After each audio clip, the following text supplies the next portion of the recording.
2024 raw rut.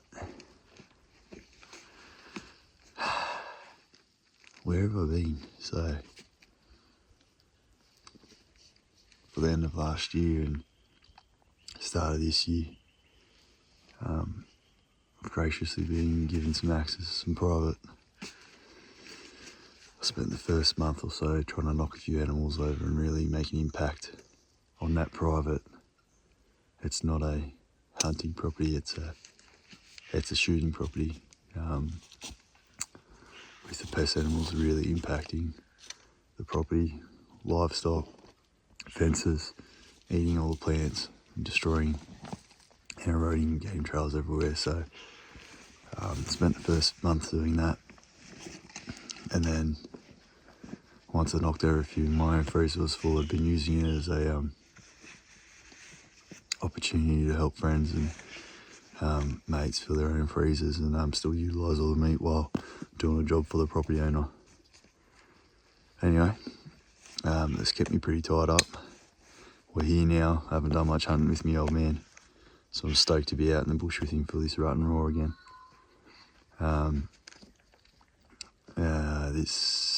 This place did produce last year. We got plenty of reds on camera, plenty of fallow on camera, and a bunch of pigs. So hopefully next 4 days we come up with something. We don't need meat, so we're looking for the boys.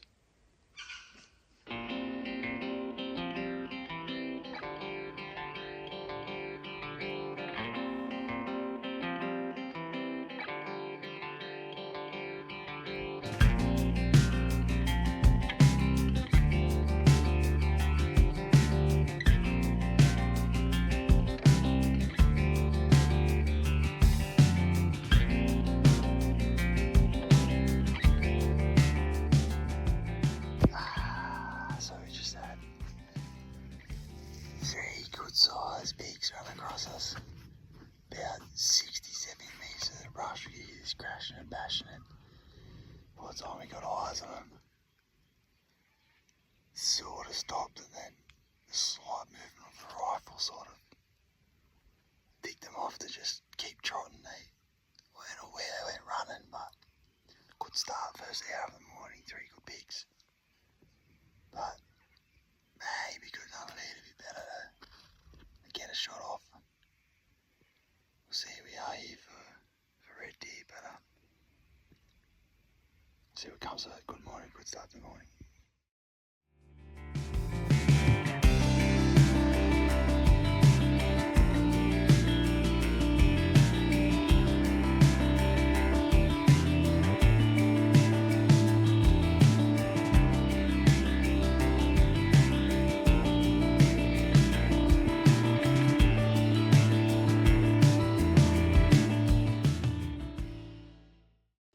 So just find a nice saddle system in between 2 big gullies. We've got a nice sunny face on our left. And we've got another big system on our right coming up. It's common that deer will use benches and saddles to make quick transits from gullies. They're smart, they don't like running straight up and over. They will run around, but if there's a big bench or a saddle halfway up a mountain, they'll most commonly take that route as well, because it's quick, it's easy to get from one to the other. Of course, in a scenario that they're running away, they're going to go wherever, up, down, a lot of time down.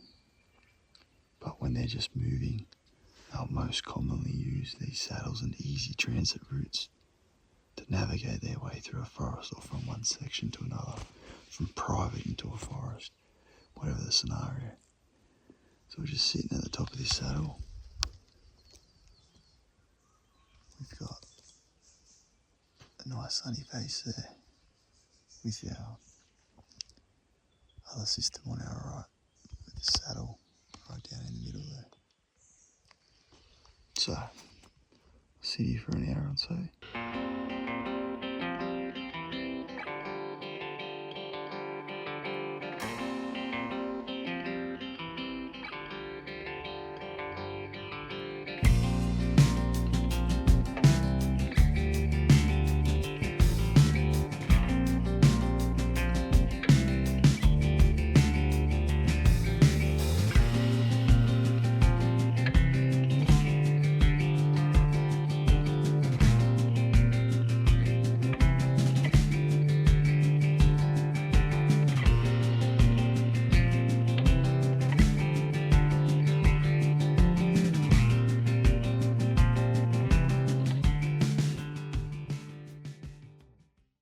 So we just went for a quick drive to check out another spot which just looked a bit too thick and steep for Dad, so heading up back closer to camp again.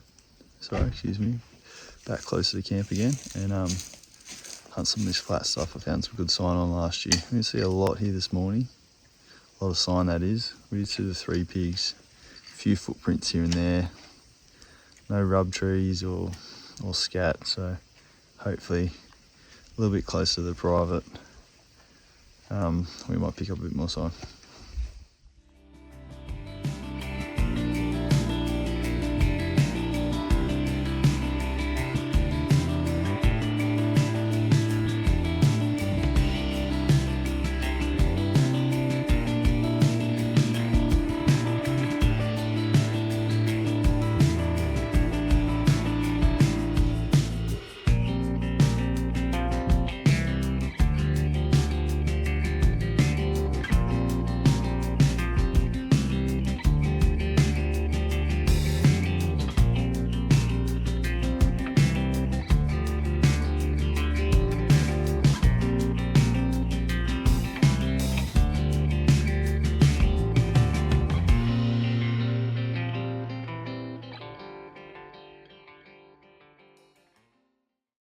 So we're on the way.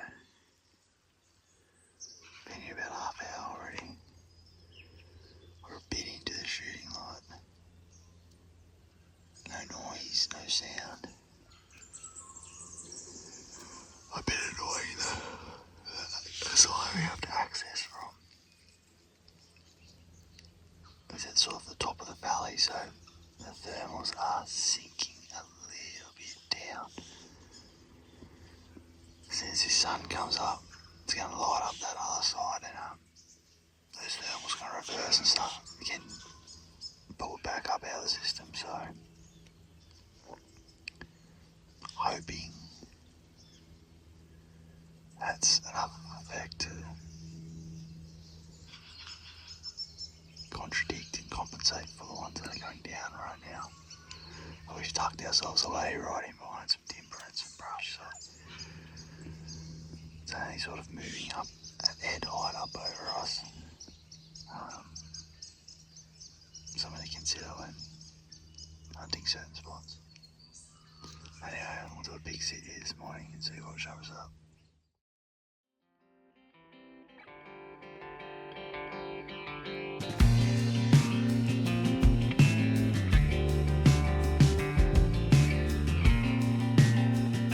So we've changed spots, back to where I almost killed Dad last year, walking these hills. We didn't really want to get in too deep, because it is hard for old mate to get up and down some of these mountains. But anyway, go back into the old honey hole and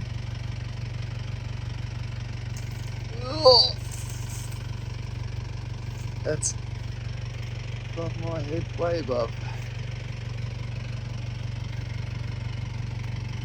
Fresh red rub. Hopefully see what we come up with.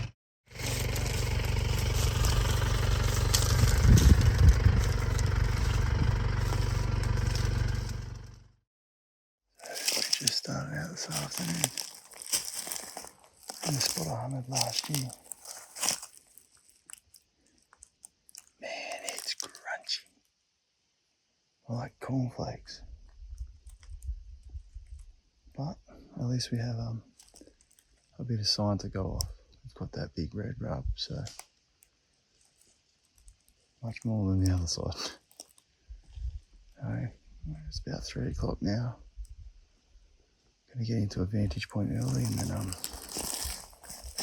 sit and wait, listen, look, see what we can turn up.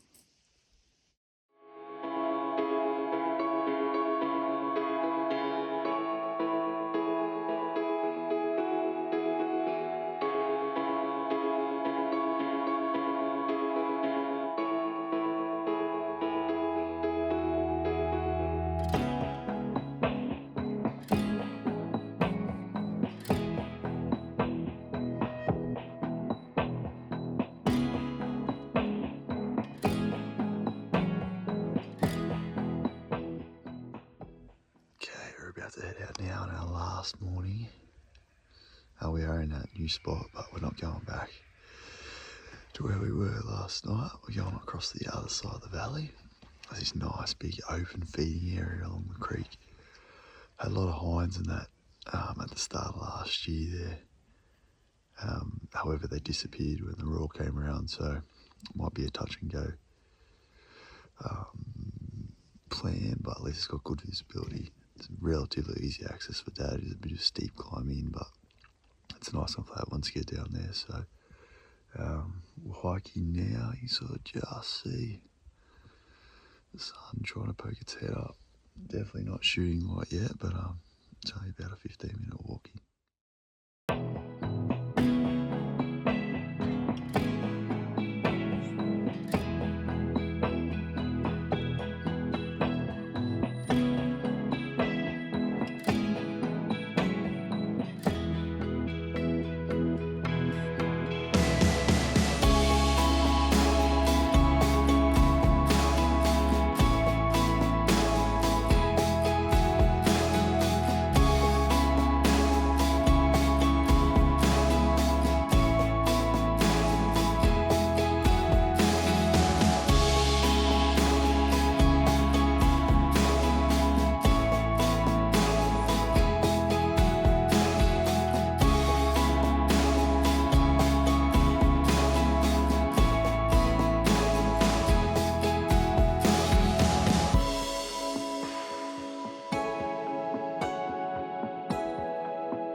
So we just found that wallow, pretty much right next to where I had mauling last year.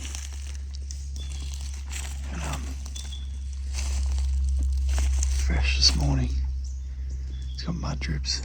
We followed them for about 50 metres up over the next ridge, and then they just sort of dissipated in this real crunchy stuff. There's no real prominent game trails, but there's definitely a deer on the other valley and then in this valley too. So we're just going to work our way back along this valley now. We are headed back to the car. It's our last morning, but I've left the camera out and see what it picks up, and hopefully help a few other guys with some information. Last roll of dice on the way back to the car now.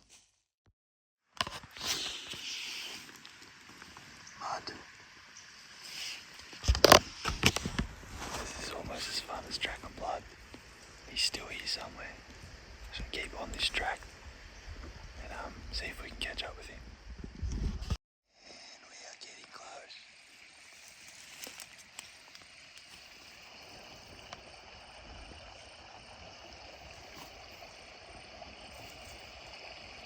That is fresh mud.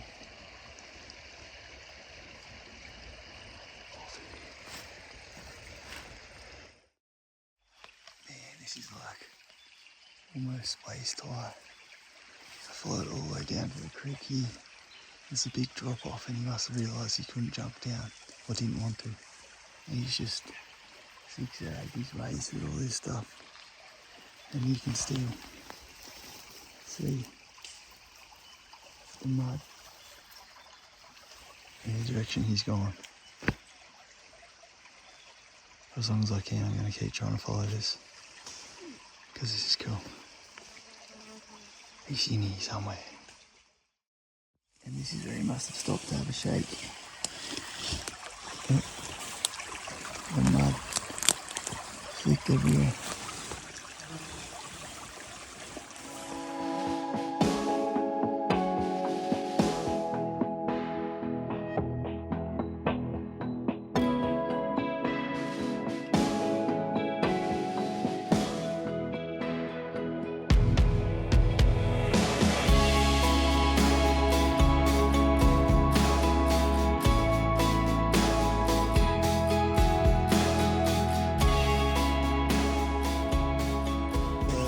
Packing up camp now. This is our Red raw done for the year. We'll just talk about what a stark contrast to what it was last year. Last year I spent 8 out of 10 days in the rain with tops of like 12 last year, and this year it's got to be over 20, probably 22. Dry, crunchy, full Sundays. So I don't know what the difference is. Or environmentally, I don't know, but the difference is to the animals. And it was my first time back in the forest for a very long time, so I didn't do any prep this year. Just try to make it a bit more enjoyable and spend some time with my old man. It's good to see there's still sign in the areas I targeted last year, bar the first 2 days over in the other section. Maybe if we came here first to where we are now, we would have had a bit more of a shot. It's definitely a stag rubbing trees, and it's definitely a stag wallowing, whether it's the same stag with 2 systems apart. It could very well be. Anyway, got a camera on that wallow, so it'd be cool to see what that turns up over the next few weeks. Might not get back out here for a while, but interesting to see what's about.